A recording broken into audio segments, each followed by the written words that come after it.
punto de culminar otro proyecto, vamos a crear este formulario de contacto.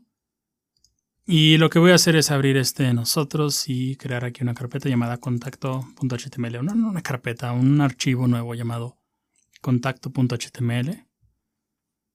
Y vamos a abrirlo, ¿no? De nueva cuenta eliminamos todo lo que es el div de nosotros. Y aquí vamos a ponerle en el h3 un contacto, ¿no? Después del que aparece aquí contacto. Y después nota cómo tenemos esta imagen de fondo y tenemos el formulario. Esta imagen de fondo es como tal una imagen de fondo. Entonces vamos a poner aquí un div con una clase que vamos a poner contacto-background. Y estaremos agregando la imagen de fondo ahí. Vamos a hacerlo de una vez. Y le ponemos aquí contacto. Y se llama contacto background.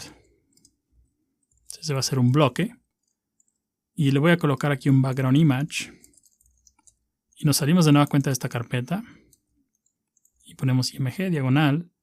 Y aquí vamos a ponerle contacto.jpg. Para que se vea, porque solamente es un div vacío, ¿no? Puedes ver que es un div vacío, no tiene nada. Entonces no nos daría ningún resultado.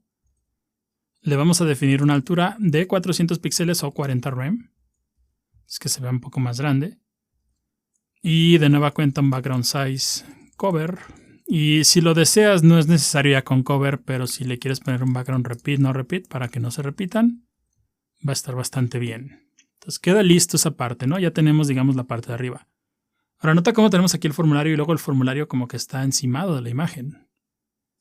Ese efecto me gusta mucho. Entonces veamos cómo hacerlo. Vamos a definir aquí un form. Le voy a quitar el action. El action es un lugar donde defines hacia dónde se van a enviar esos datos, ya sea un archivo de un servidor. Y este bloque se va a llamar formulario.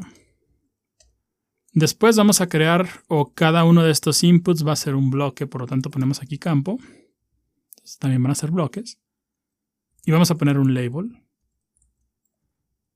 Y al menos puedes ver que es el nombre, entonces va a tener un input type text.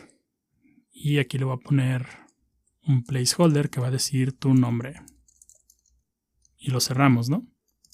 Entonces se va a ir viendo de esta forma, ¿no? Aparece aquí tu nombre. En el label le voy a colocar nombre.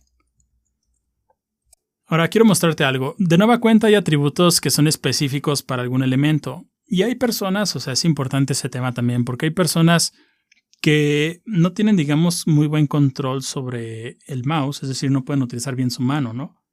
Y navegan en internet con dispositivos que los asisten.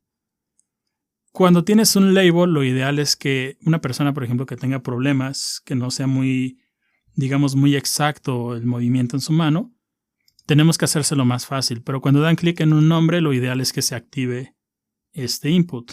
Ese tema se le conoce como accesibilidad web. Todo mundo debe ser posible, o todo mundo debe de poder ver tu sitio web, incluso aunque sean ciegos. Tal vez digas, bueno, ¿cómo van a ver el sitio web aunque sean ciegos? De nueva cuenta, hay dispositivos de asistencia, que la persona entra al sitio web y dice aquí blog de café con consejos y cursos, menú de elementos, etc.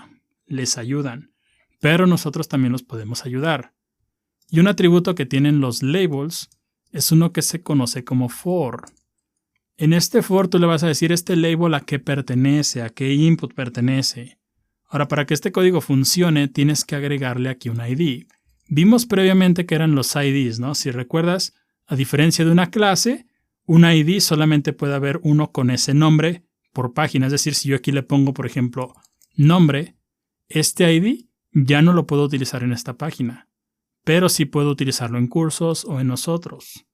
Pero con este nombre solamente aquí. Entonces, gracias a este ID podemos ponerle aquí en el for ese nombre.